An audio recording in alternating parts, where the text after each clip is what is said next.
Hi friends, ఈ వీడియోలో మనం 2022లో విడుదలైన plus size misadventures in love అనే ఓ interesting Japanese romantic story explanation ని చూడబోతున్నాము. మూవీని ఓపెన్ చేస్తేనే ఈ స్టోరీ యొక్క మెయిన్ క్యారెక్టర్ అయిన మన హీరోయిన్ తను పని చేస్తున్న కంపెనీ యొక్క టెర్రస్ పైకి ఎక్కి అంత పై నుంచి కిందకి దూకి సూసైడ్ చేసుకొని చనిపోతుంది. హీరోయిన్ ఓ ఓవర్ వెయిట్ అమ్మాయి లావ్ గా ఉండడం వల్ల తన్ని అందరూ కూడా ఎగతాళి చేస్తారు. ఆ అవమానాన్ని తట్టుకోలేక ఇప్పుడు ఇలాగ పై నుంచి దూకేసిందని మనం ప్రస్తుతానికి అనుకుందాము.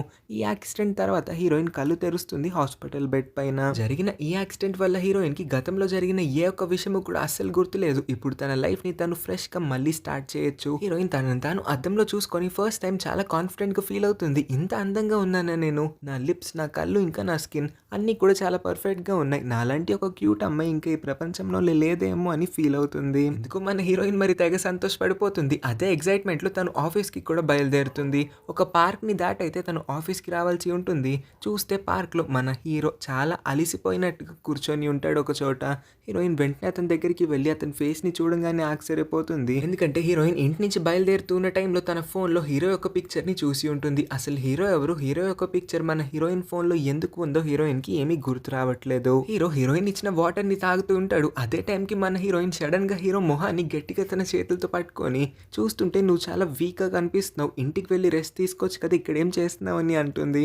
ఇంట్రెస్టింగ్ అని హీరో అని అనగానే హీరోయిన్ చాలా సిగ్గుపడిపోతుంది. అతన్ని చూసి ఫుల్ ఫిదా అయిపోతుంది అనుకుంటా. అదే సిగ్గుతో మురిసిపోతూ అక్కడి నుంచి పరిగెత్తుకుంటూ ఆఫీస్కి వచ్చేస్తుంది. హీరోయిన్ గెంతుకుంటూ ఆఫీస్ లోపలికి వచ్చి అందరికి అరిచి మరీ గుడ్ మార్నింగ్ అని విష్ చేస్తుంది. ఆఫీస్లో ఉన్న ఎంప్లాయీస్ అందరూ కూడా కంప్లీట్ షాక్ అయిపోతారు. ఎందుకంటే ఇంతవరకు కూడా హీరోయిన్ వాళ్ళెవరితో ఒక్కసారి సరిగ్గా మాట్లాడిందే లేదు. తను మౌనవ్రతం చేస్తూ ఉంటుంది. ప్రతిరోజు ఒక మూల కూర్చొని తన పని ఏదో తను చేసుకుంటుంది. అలాంటిది వాళ్ళు ఇంత యాక్టివ్గా ఇంకా సంతోషంగా ఎలా ఉందా అని వాళ్ళందరూ కూడా ఆశ్చర్యంలో ఉంటారు. అంత షాక్ అవ్వాల్సిన విషయం ఏమీ లేదు ఇక్కడ. నాకు రీసెంట్గా ఒక యాక్సిడెంట్ అయింది కదా, యాక్సిడెంట్ తర్వాత నేను గతం మొత్తం కూడా మర్చిపోయాను. ఆఖరికి ఇప్పుడు నా డెస్క్ ఏంటో కూడా నాకు తెలియట్లేదు, ఎవరైనా కొంచెం చెప్పండి అయ్యా అని అంటుంది. అప్పుడే హీరోయిన్ యొక్క ఫ్రెండ్ అయిన ఒక కొలీగ్ అయితే అక్కడికి వచ్చి హీరోయిన్ యొక్క రోల్ ఇంకా తన రెస్పాన్సిబిలిటీ, ఈ కంపెనీలో తను చేయాల్సిన పనులతో పాటు తన డెస్క్ కూడా అన్ని చూపించి తనని మళ్ళీ ఫ్రెండ్గా చేసుకుంటుంది. కాసేపు అయిన తర్వాత ఎంప్లాయీస్ అందరూ కూడా వాళ్ళ కంపెనీ యొక్క మేనేజర్తో ఒక ఇంపార్టెంట్ మీటింగ్లో పార్టిసిపేట్ చేస్తారు. ఇతన్ని మనం మేనేజర్ అని పిలుచుకుందాం, నెక్స్ట్ ఇంపార్టెంట్ క్యారెక్టర్ ఈ మూవీలో. అక్కడున్న వాళ్ళంతా కూడా వాళ్ళ ఐడియాస్ని మేనేజర్కి చెప్తారు, కానీ ఎవరి ఐడియా కూడా మేనేజర్కి అసలు నచ్చట్లేదు. మన హీరోయిన్ అక్కడే కామ్గా కూర్చొని వాళ్ళందరూ ఏం మాట్లాడుతూ ఉన్నారో సైలెంట్గా వింటూ ఉంటుంది. సడన్గా తన బ్యాగ్లో తనకు ఒక డైరీ అయితే కనిపిస్తుంది. ఆ డైరీని ఓపెన్ చేసి చూడంగానే ఆ డైరీలో బోల్డ్ అన్ని క్యాండీస్కి సంబంధించిన కాంబినేషన్స్ అయితే ఉంటాయి. ఆ మిక్సర్స్ అన్నిటిలో కల్లా ఒక బెస్ట్ కాంబినేషన్ అయితే పిక్ చేసి మన హీరోయిన్ మేనేజర్కి ప్రపోజ్ చేస్తుంది. అంటే ఇప్పుడు హీరోయిన్ పని చేస్తుంది ఒక క్యాండీ కంపెనీ. హీరోయిన్ కి యాక్సిడెంట్ అవ్వకముందే రకరకాల క్యాండీ మిక్సర్ యొక్క కాంబినేషన్స్ అన్నిటి గురించి కూడా ఈ డైరీలో రాసి పెట్టుకొని ఉంటుంది. అదే డైరీని ఇప్పుడు మన ఈ హీరోయిన్ అయితే ఓపెన్ చేస్తుంది. ఒకటి సెలెక్ట్ చేస్తుంది కదా, ఆ ఐడియా మేనేజర్ కి బాగా నచ్చేయడంతో హీరోయిన్ దగ్గరికి వచ్చి ఆ ఐడియాని ఇంప్లిమెంట్ చేయమని, చాలా తొందరగా ఆ ఫైనల్ డ్రాఫ్ట్ ని కూడా కంప్లీట్ చేసి సబ్మిట్ చేయమని ఫ్రెండ్ దగ్గరికి వెళ్ళి హీరోయిన్ కి సపోర్ట్ చేసి హెల్ప్ కూడా చేయమని అంటాడు. కానీ ఫ్రెండ్ కి ఇది అసలు నచ్చదు. ఎందుకంటే మేనేజర్ తన యొక్క ఐడియాని రిజెక్ట్ చేసి మరి హీరోయిన్ యొక్క ఐడియాని అప్రూవ్ చేస్తాడు. అంతకుమించి ఇప్పుడు హీరోయిన్ యొక్క ఐడియాలో ఆమెని కూడా పార్టిసిపేట్ చేయమని హీరోయిన్ కింద ఒక అసిస్టెంట్ లాగా పని చేయమని అడుగుతున్నాడు. హీరోయిన్ తన ఫస్ట్ మెయిన్ ప్రాజెక్ట్ పైన పని చేయడం స్టార్ట్ చేస్తుంది. ఆ డైరీలో ఉన్న రకరకాల ఐడియాస్ అన్నిటిని చూసి తెగ సంతోషపడిపోతూ ఉన్న టైంలోనే దేవుడు బోనస్ లాంటి ఒక లక్ ని కలిగిస్తాడో ఏంటో. తన డ్రాయర్ లోపల చూస్తే అలాంటి డైరీలు ఇంకొక 10 ఉంటాయి. అంటే మన హీరోయిన్ ఈ స్ట్రీమ్ లో చాలా టాలెంటెడ్ అని మనకి అర్థమవుతుంది. ఇంకా జీవితం మొత్తానికి సరిపడే ఐడియాలన్నీ కూడా ఇక్కడే ఉన్నట్టున్నాయి కదా. రోజుకొక ఐడియాని మేనేజర్కి చెప్పినా సరే మన హీరోయిన్ పొజిషన్ ఈ కంపెనీలో సేఫ్ అయిపోతుంది. అన్ని ఐడియా డైరీస్ తన దగ్గర ఉండడంతో హీరోయిన్ చాలా హ్యాపీగా ఫీల్ అయ్యి ఈ హ్యాపీనెస్ని తన ఫ్రెండ్కి కూడా షేర్ చేసుకుందాం అనుకుంటుంది. ఒక బుక్ని అయితే తన చేతిలో పెట్టి ఇవి చూడు అని అనగానే ఫ్రెండ్ కొంచెం జెలస్గా ఫీల్ అవుతుంది. ఇంత మంచి మంచి ఐడియాస్ తన బ్రెయిన్లో ఎందుకు తట్టట్లేదా అని. తర్వాత రోజు కూడా హీరోయిన్ పార్క్కి వస్తుంది. హీరో అక్కడే ఉంటాడు. హీరోయిన్ వెంటనే హీరో దగ్గరికి వెళ్ళి మన ఇద్దరం ఎప్పుడన్నా కలిసామా, నాకు ఎందుకు కలిసామన్న ఫీలింగ్ కలుగుతుంది, యాక్సిడెంట్ అయింది, నేను పైనుంచి దూకేసిన తర్వాత నాకు గతం ఏమీ గుర్తులేదని అనగానే హీరో ఇంత పెద్ద షాకింగ్ న్యూస్ని తెలిసిన తర్వాత షాక్ అయిపోతాడు. పెద్దగా ఏం లేదులే, నేను ఇప్పుడు నార్మల్గానే ఉన్నాను, అదంతా అప్పట్లో జరిగింది, నాకే ఇప్పుడు బాధ లేదు, మీరేం బాధపడకండి అని హీరోయిన్ చెప్పేస్తుంది. ఆఫీస్కి వచ్చిన హీరోయిన్ దగ్గరికి మేనేజర్ అయితే వచ్చి ఇవాళ 3 నువ్వు నీ ఫైనల్ డ్రాఫ్ట్ని సబ్మిట్ చేయాల్సి ఉంటుందని అంటాడు. మన హీరోయిన్ తన డ్రాయర్ని ఓపెన్ చేసి ఐడియా బుక్ కోసం వెతుకుతుంది. కానీ అక్కడ ఒక్క పుస్తకం కూడా లేకపోవడంతో మన హీరోయిన్ దిమ్మ తిరిగి బొమ్మ కనబడుతుంది. చాలా భయం వేసేస్తుంది. అందుకే తన కొలీగ్స్ అందరినీ కూడా తన బుక్స్ ఏమయ్యేవో వాళ్ళకి ఏమైనా తెలుసేమో అని అడిగినప్పుడు వాళ్ళందరూ నాకేమీ తెలియదని చెప్తారు. కానీ వాళ్ళందరి డిస్కషన్ వేరే ఉంటుంది. దట్ హీరోయిన్ ఫ్రెండ్ పొద్దున్నుంచి కూడా ఆఫీస్కి రాలేదు, తను రెగ్యులర్గా ఆఫీస్కి వస్తుంది కదా, ఏమైపోయిందని మాట్లాడుకుంటారు. అప్పుడే హీరోయిన్ బల్బ్ కూడా వెలుగుతుంది. తను రీసెంట్గానే తన ఐడియా బుక్ని తన ఫ్రెండ్కి చూపించింది కదా అని.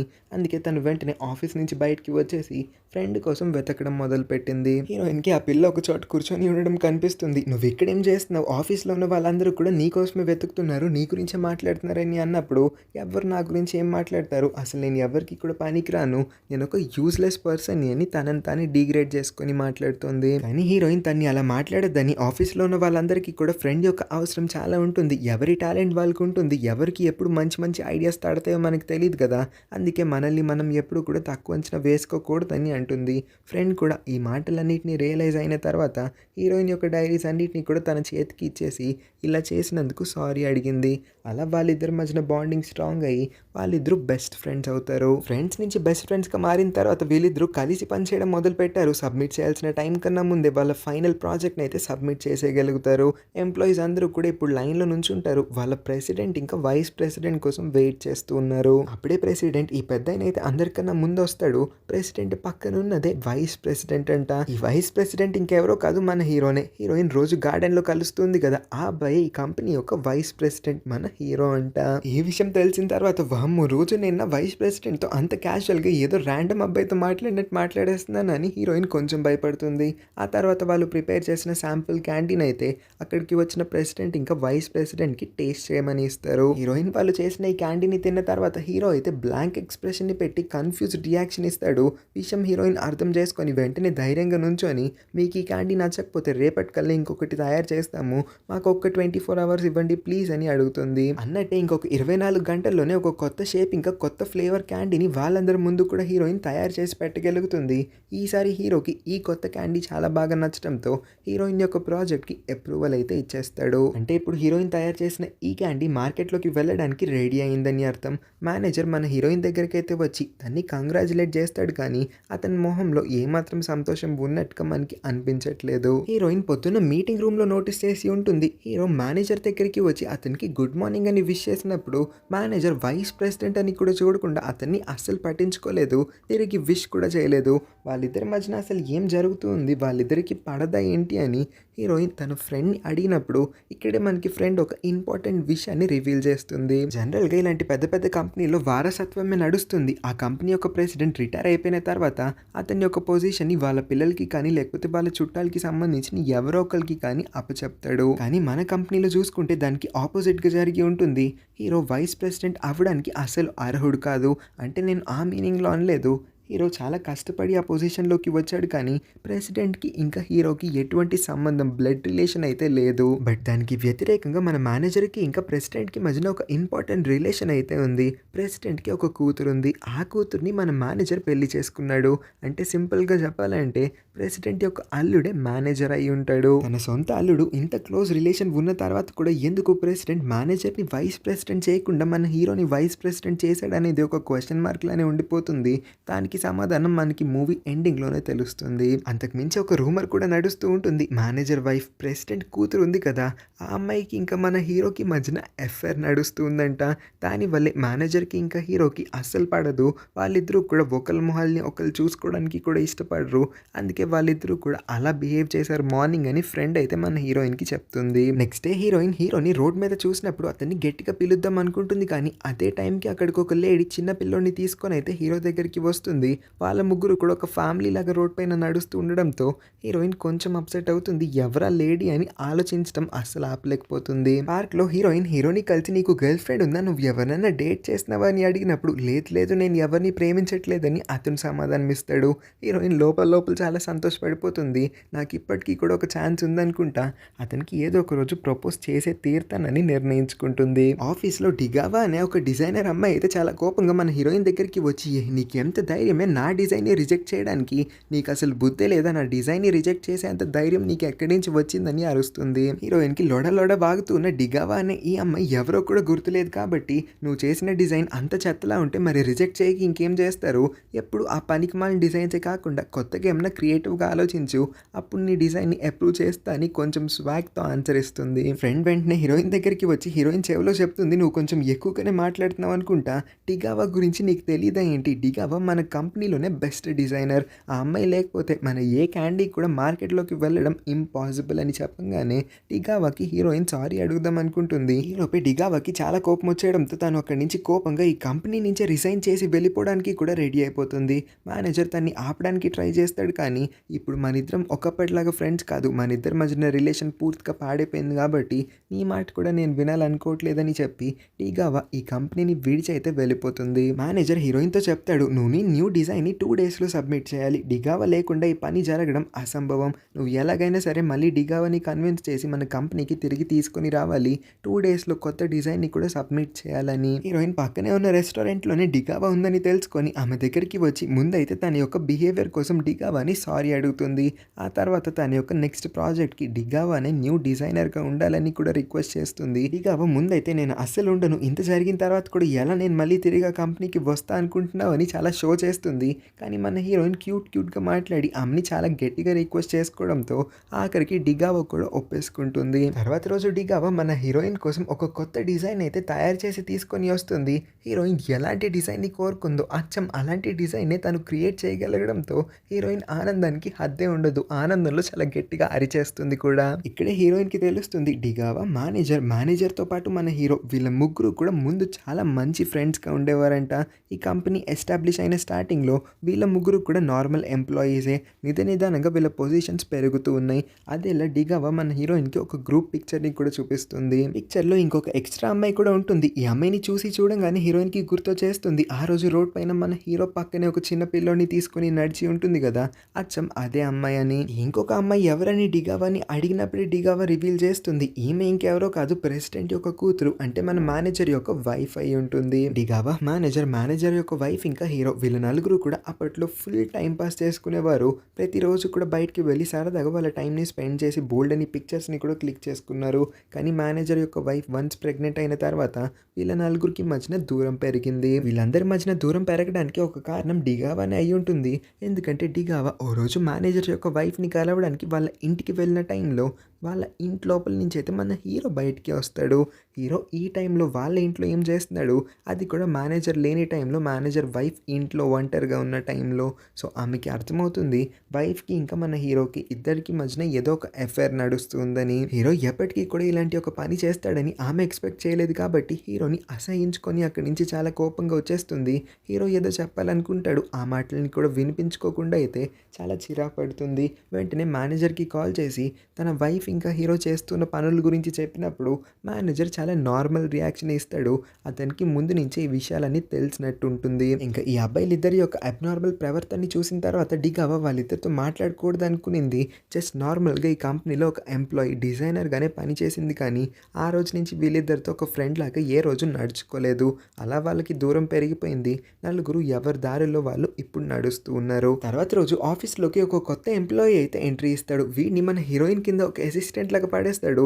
సో దట్ వీడిని మనం అసిస్టెంట్ అనే పిలుచుకుందాము. కొత్తగా వచ్చిన ఈ అసిస్టెంట్ మన హీరోయిన్ని ఫుల్గా ఇబ్బంది పెట్టేస్తాడు. ఎందుకంటే వాడికి క్యాండీ తయారీ విధానం గురించిన ఏబీసీలు కూడా తెలిసి ఉండవు. మన హీరోయిన్ వాడికి బేసిక్స్ నుంచి అన్ని విషయాల్ని కూడా నేర్పించాల్సి ఉంటుంది. దానివల్ల ఆఫీస్లో ఎవరు రాకముందే తను ఆఫీస్కి వచ్చి వాడిని కూర్చోబెట్టి వాడికి లెసన్స్ చెప్పడం స్టార్ట్ చేస్తుంది. దానివల్ల గత 4 రోజులుగా తను మార్నింగ్ టైంలో హీరోని కూడా ఆ పార్క్లో కలవలేకపోయింది. అందుకే ఒక రోజు టైం చూసుకొని హీరో దగ్గరికి వెళ్ళి ఇవాళ డిన్నర్కి బయటికి వెళ్దామా, సాయంత్రం సాయంత్రం అని అడగంగానే హీరో కూడా ఒప్పుకుంటాడు. అతని దగ్గర కూడా టైం ఉందని చెప్పాడు. కానీ సాయంత్రం చూస్తే ఈ దత్తమ్మ అసిస్టెంట్ ఉన్నాడు కదా, వాడికి ఏదో ఒక టాస్క్ అప్పచెప్పి ఉంటాడు మేనేజర్. కానీ ఆ టాస్క్ని అతను కంప్లీట్ చేయలేకపోతాడు.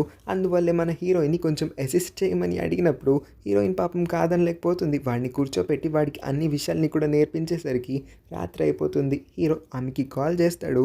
రెస్టారెంట్లో వెయిట్ చేస్తున్నాను, నువ్వు ఎక్కడున్నావు ఇంకా రాలేదేంటి అని. హీరోయిన్ కొంచెం అప్సెట్ అయ్యి చెప్తుంది, ఆఫీస్లో కొంచెం వర్క్ ఎక్కువ ఉంది, నేను ఇవాళ రాలేను, క్షమించండి అని. ఆఫీస్లో ఉన్న టైంలో కొంతమంది ఎంప్లాయీస్ అయితే మన హీరో గురించి మాట్లాడడం మొదలు పెడతారు. వైస్ ప్రెసిడెంట్కి సన్నగా ఇంకా స్లిమ్గా అందంగా ఉన్న అమ్మాయిలంటే చాలా ఇష్టమని విన్నాను, అతని టేస్ట్ చాలా బాగుందని ఏదేదో వాగుతున్న టైంలో హీరోయిన్ అదే టైంకి అక్కడికి వచ్చి వాళ్ళ వాగుడు మొత్తం వినేస్తుంది. సడన్గా తనకి తన గతం మొత్తము కూడా ఒక్కసారిగా తన కళ్ళ ముందు అలా ఫ్లాష్ అయినట్టు కనిపిస్తుంది. తన ట్రామా మొత్తము కూడా తిరిగి ఎక్కడ తనకి మళ్ళీ గుర్తొచ్చేస్తుందేమో అని బాగా భయమేయడంతో పరిగెత్తుకుంటూ టెర్రస్ మీదకి అయితే వచ్చేస్తుంది. టెర్రస్ పైకి వచ్చి చూస్తే ఈ ప్లేస్ని ఆల్రెడీ ఒకసారి విజిట్ చేసినట్టు హీరోయిన్కి ఏదో గుర్తొస్తూ ఉంటుంది. బికాస్ ఇక్కడికి వచ్చే కదా పోయినసారి పైనుంచి కిందకి దూకేసి ఉంటుంది. అదే టైంకి మన హీరోయిన్కి వెనక నుంచి ఏదో సౌండ్ రావడంతో అక్కడికి వెళ్ళి చూస్తే మన హీరో చాలా బాధగా కూర్చొని ఉంటాడు. హీరోయిన్ని చూడంగానే అతను చాలా వేగంగా వచ్చి మన హీరోయిన్ని గట్టిగా హక్ చేసుకొని కొంచెం సేపు నేను ఇలానే ఉంటాను, కదలకుండా ఉండవా ప్లీజ్ అని అడుగుతాడు. ఆమె కూడా ఏం మాట్లాడకుండా అలానే ఉంటుంది. కాసేపటి తర్వాత మన హీరోని ఇంకేం మాట్లాడకుండా సైలెంట్గా బాధగా అక్కడి నుంచి వెళ్ళిపోతాడు. హీరో ఫేస్ చూస్తే అతను డిప్రెషన్లో ఉన్నట్టుగా మనకి అర్థమవుతుంది. హీరోయిన్ రాత్రి టైంలో మళ్ళీ హీరో ఇంకా మేనేజర్ యొక్క వైఫ్ వీళ్ళిద్దరూ కూడా రోడ్ పైన కలిసి సరదాగా కబుర్లు చెప్పుకొని మాట్లాడుకుంటూ నడుస్తూ వెళ్ళడంని నోటీస్ చేస్తుంది. వీళ్ళిద్దరూ ఎందుకు ఇలా టైం స్పెండ్ చేస్తున్నారన్న క్వశ్చన్ మార్క్ అయితే తన బ్రెయిన్లో రైజ్ అవుతుంది. తర్వాత రోజు ప్రెసిడెంట్ ఇంకా ఎంప్లాయీస్ అందరికీ మధ్యన కూడా ఒక క్యాషువల్ మీటింగ్ అయితే జరుగుతుంది. మీటింగ్ మధ్యలో ప్రెసిడెంట్కి తెలుస్తుంది తన కూతురికి ఒంట్లో బాగా ఒక అర్జెంట్ కామ్ని హాస్పిటల్లో అడ్మిట్ చేశారని. అందుకే ప్రెసిడెంట్ వెంటనే తన కూతుర్ని చూడడానికి అయితే హాస్పిటల్కి పరిగెడతాడు. కానీ ఆ కూతురు యొక్క హస్బెండ్ అయిన మన మేనేజర్ మాత్రం దిష్టి బొమ్మలాగా సీట్లో నుంచి కదలకుండా కూర్చుంటాడు. హీరోయిన్ ఇది నోటీస్ చేసి మీ వైఫ్కి ఒంట్లో బాగా ఒక హాస్పిటల్లో అడ్మిట్ చేశారంట, ఈ విషయం మీ చెవులకి వినబడిందని అనుకుంటున్నాను సార్, మీకు మీ వైఫ్ అంటే ఇష్టమని ఇక్కడ ఉన్న వాళ్ళందరికీ కూడా తెలుసు, మీ ఈగోని పక్కన పెట్టి వెంటనే మీ భార్యని కలవడానికి వెళ్ళండి అని అంటుంది. ఇటు పక్క నుంచి హీరో కూడా చెప్తాడు, మీ వైఫ్ ఇంకా నా మధ్యన కూడా ఎటువంటి సంబంధం లేదు, మా ఇద్దరి మధ్యన ఎఫైర్ అంతకుమించి లేదు, నా మాట పైన నమ్మకం ఉంటే వెంటనే నువ్వు హాస్పిటల్కి వెళ్తావని. సో వెంటనే మేనేజర్ అయితే పరిగెత్తుకుంటూ ప్రెసిడెంట్ వెనకాల తన వైఫ్ని కలవడానికి హాస్పిటల్కి బయలుదేరతాడు. రాత్రి హీరో హీరోయిన్కి ఒక మెసేజ్ని పంపిస్తాడు, తర్వాత రోజు ఒక ప్లేస్కి రమ్మని. హీరోయిన్ అది డేట్ ఏమో అని ఎక్స్పెక్ట్ చేసి చాలా అందంగా తయారయ్యే ప్లేస్కి వచ్చి చూస్తే అదొక హాస్పిటల్ అయి ఉంటుంది. హీరోయిన్ని వాళ్ళ మమ్మీకి పరిచయం చేస్తాడు. వాళ్ళ మమ్మీకి ఒంట్లో అస్సలు బాగుండదు, ఆమె లాస్ట్ స్టేజ్ ఆఫ్ క్యాన్సర్తో బాధపడుతూ ఉంటుంది. ఆవిడ తన కన్న కొడుకైనా మన హీరోని సరిగ్గా గుర్తు కూడా పట్టలేకపోతుంది. అంత హీనమైన ఇంకా దారుణమైన పరిస్థితుల్లో ఉంటుంది వాళ్ళ మమ్మీ. ఇక్కడే హీరో తన ఇంకా మేనేజర్ వైఫ్ ఇంకా డిగావా వీళ్ళందరికీ మధ్య ఉన్న రిలేషన్ ఇంకా వాళ్ళ పాస్ట్ గురించిన అన్ని విషయాల్ని కూడా రివీల్ చేస్తాడు. స్టార్టింగ్లో వీళ్ళ నలుగురు మంచి ఫ్రెండ్స్ లాగా ఉండేవారు. మేనేజర్ వైఫ్ ప్రెగ్నెంట్ అయ్యి ఒక కొడుకు పుట్టిన తర్వాత మేనేజర్ తన వైఫ్కి ఇవ్వాల్సిన టైంని అయితే ఇవ్వట్లేదు. ఎందుకంటే కంపెనీ ప్రెసిడెంట్ యొక్క అల్లుడు కాబట్టి కంపెనీ బాధ్యతలన్నీ కూడా అతనే చూసుకోవాల్సి ఉంటుంది. అతను ఫ్యామిలీ కన్నా వర్క్ ఎక్కువ ఇంపార్టెన్స్ ఇచ్చేవాడు. ఆబ్వియస్గా మరి ప్రెసిడెంట్ అతనికి వైస్ ప్రెసిడెంట్ పదవి ఇవ్వాలంటే అతను ఆ మాత్రం కష్టపడాలి కాబట్టి తను కంప్లీట్గా తన భార్యని ఇగ్నోర్ చేసి మరి అతిగా శ్రమించేస్తాడు. వైఫ్కి మేనేజర్ యొక్క అవసరం ఉన్న ఏ ఒక్క క్షణంలోనూ కూడా మేనేజర్ తన భార్య దగ్గర లేకుండా పోయాడు. ఆమె చాలా బాధపడి తన బాధ మొత్తాన్ని కూడా మన హీరోతో షేర్ చేసుకుంది. హీరో మేనేజర్ దగ్గరికి వచ్చి ఇంట్లో తన భార్య ఇంకా కొడుకు మేనేజర్ కోసం వెయిట్ చేస్తూ ఉన్నారు, అతను ఎంతసేపు ఈ ఆఫీస్లో పడి ఉంటాడని అడిగినప్పుడు మేనేజర్ ఒకే ఒక్క విషయం చెప్తాడు, నా ఫ్యామిలీ మ్యాటర్స్లో ఇన్వాల్వ్ అవ్వద్దు, నీ పని నువ్వు చేసుకో అని. అప్పటి నుంచి వాళ్ళిద్దరి మధ్యన ఫ్రెండ్షిప్ కట్ అయిపోతుంది. వైఫ్ తన బాధల్ని ఎలాగో మేనేజర్తో షేర్ చేసుకోలేకపోతుంది కాబట్టి గాలి దొరికిన టైంలో హీరోని కలిసి అతనితోనే సరదాగా టైం స్పెండ్ చేస్తుంది. తప్పుడు విధంగా ఏమీ కాదు, మంచిగానే వాళ్ళిద్దరూ నార్మల్ ఫ్రెండ్స్ లాగే బిహేవ్ చేస్తారు. ఈ విషయాలన్నింటినీ కూడా ప్రెసిడెంట్ నోటీస్ చేస్తాడు. తన కన్న కూతుర్ని అల్లుడు ఏమాత్రం పట్టించుకోవట్లేదని తెలిసిన తర్వాత ప్రెసిడెంట్కి చాలా కోపం వచ్చేస్తుంది. దానికి మించి ఎటువంటి రిలేషన్ లేని హీరో తన కూతుర్ని ఇంకా మనవడిని దగ్గరుండి చూసుకుంటున్నాడు, అంత కేరింగ్గా పట్టించుకుంటున్నాడు కాబట్టి ప్రెసిడెంట్కి మన హీరో పైన ఒక పాజిటివ్ ఇంప్రెషన్ క్రియేట్ అవుతుంది. సో ఈ విషయాలన్నింటినీ కూడా దృష్టిలో పెట్టుకుని తన అల్లుడికి ఇవ్వాల్సిన ఆ వైస్ ప్రెసిడెంట్ పదవిని తీసుకొని వచ్చి మన హీరోకి అప్పచెప్తాడు. హీరో దాన్ని స్ట్రైట్గా నిరాకరించేస్తాడు. కానీ అప్పుడే అతనికి తెలుస్తుంది వాళ్ళ మమ్మీ లాస్ట్ స్టేజ్ క్యాన్సర్తో సఫర్ అవుతుందని. ఆమె ట్రీట్మెంట్ కోసం చాలా ఎక్కువ డబ్బులు అవసరపడతాయి అని అతనికి తెలిసినప్పుడు ఆ పదవిని స్వీకరించాలని ఆలోచనలో పడతాడు. ఎందుకంటే అతని బెస్ట్ ఫ్రెండ్‌కి కూడా అన్యాయం చేయాలనుకోవట్లేదు. అదే టైంకి ప్రెసిడెంట్ హీరో వాళ్ళ మమ్మీ మెడికల్ ఎక్స్‌పెన్సెస్‌తో పాటు ఆమె ఆపరేషన్‌కి అయ్యే ఖర్చు మొత్తాన్ని కూడా భరిస్తాడు. ఇంత చేసిన తర్వాత ప్రెసిడెంట్ ఆఫర్‌ని కాదంటే అతన్ని డిస్‌రెస్పెక్ట్ చేసినట్టు అవుతుంది కాబట్టి ఆ వైస్ ప్రెసిడెంట్ పదవినైతే స్వీకరిస్తాడు. ఇదంతా జరుగుతున్న టైంలోనే హీరో ఇంకా మేనేజర్ యొక్క వైఫ్‌కి మధ్యన అఫైర్ నడుస్తుంది. వాళ్ళిద్దరూ ఎప్పుడు క్లోజ్‌గానే ఉంటూ ఉన్నారని జనాలందరూ అనుకొని ఒక రూమర్‌ని స్ప్రెడ్ చేస్తారు. డిగావా కూడా ఇదే నిజమని నమ్ముతుంది. దానివల్ల ఫ్రెండ్స్ అందరూ కూడా దూరం అయిపోతారు. అందరి మధ్యన ఫ్రెండ్షిప్ అనే ఆ బాండ్ పూర్తిగా బ్రేక్ అయిపోతుంది. నా లైఫ్‌లో మంచి జరిగినాయి, దానికి తగిన చెడు విషయాలన్నీ కూడా జరిగినాయి. దీనివల్ల నేను డిప్రెషన్‌లోకి కూడా వెళ్ళాను. డిప్రెషన్ లాస్ట్ స్టేజ్‌లో ఉండి చాలా బాధపడుతున్న టైంలోనే ఓ రోజు పార్క్‌లో నేను నిన్ను కలిసాను. నిన్ను కలిసిన తర్వాత నా లైఫ్ పూర్తిగా చేంజ్ అయిపోయింది. ఎందుకో తెలియని సంతోషం నా లైఫ్‌లో అయితే వచ్చేసిందని చెప్తాడు. హీరోయిన్ కూడా అతనికి చెప్తుంది, నువ్వు ఎప్పుడైతే నవ్వుతావో నేను కూడా అప్పుడు నవ్వుతాను. నువ్వు బాధపడిన ప్రతిసారి నాకు కూడా బాధేస్తుంది. అందుకే ఇప్పటి నుంచి నువ్వు ఎప్పుడు కూడా నవ్వుతూనే ఉండాలి. సో దట్ నేను కూడా నీలాగా సంతోషంగా ఉండగలుగుతానని. తర్వాత రోజు నుంచి మన హీరోయిన్‌కి అద్దంలో తనను తాను చూసుకున్న ప్రతి ఒక్కసారి తన పాస్ట్ గురించిన విషయాలన్నీ, తన పాస్ట్ యొక్క ట్రామా మొత్తము కూడా నిదానంగా గుర్తు రావడం మొదలవుతుంది. నెక్స్ట్ డే హీరో ఇంకా హీరోయిన్ ఇద్దరు కూడా టెర్రస్ పైన కలుస్తారు. హీరోయిన్ ఆఖరికి అతనికి ప్రపోజ్ చేస్తుంది. అతనికి ఐ లవ్ యూ చెప్తుంది. కానీ అతని నోటి నుంచి అదే సిమిలర్ రెస్పాన్స్ వస్తుందని ఆమెకి నమ్మకం లేదు. ఎందుకంటే హీరోకి సన్నగా అందంగా ఉండే అమ్మాయిలంటే ఇష్టమన్న విషయం అందరూ మాట్లాడుకుంటూ ఉన్నప్పుడు తను వినింది కాబట్టి తను చెప్పాల్సింది చెప్పేసి అక్కడి నుంచి నడుచుకుంటూ వెళ్ళిపోబోతుంది. హీరో ఆమెని ఆపి, ఎక్కడికి వెళ్ళిపోతున్నావు? నా ఆన్సర్ నీకు అక్కర్లేదా ఏంటి? నువ్వంటే కూడా నాకు చాలా ఇష్టం. నువ్వు నా లైఫ్లోకి వచ్చిన తర్వాతే నా లైఫ్ కలర్ఫుల్గా మారింది. నువ్వు నవ్విన ప్రతిసారి కూడా నాకు చాలా క్యూట్గా అనిపిస్తుందని అంటాడు. ఏంటి నేనంటే మీకు ఇష్టమా అంటే జనాలందరూ మాటలు కరెక్ట్ కాదా అని ఒక్కసారిగా తన ఫ్లాష్ బ్యాక్లోకి అయితే మనల్ని తీసుకుని వెళ్తారు.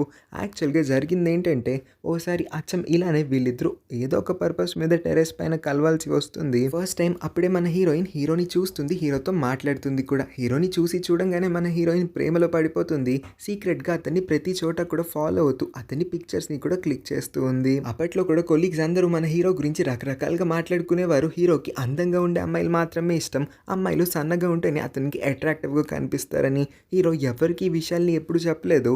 వాళ్ళే టైం పాస్ కోసం నోటికి నచ్చినట్టు వాగుతూ ఉన్నారు. హీరోయిన్ వాళ్ళు వాగుతున్న ఆ సోది మాటలన్నిటిని కూడా విని ఉంటుంది. తన మైండ్ పూర్తిగా డిస్టర్బ్ అయిపోతుంది. హీరో ఆమె మొహం వైపు ఏ రోజు కూడా చూడ్డు.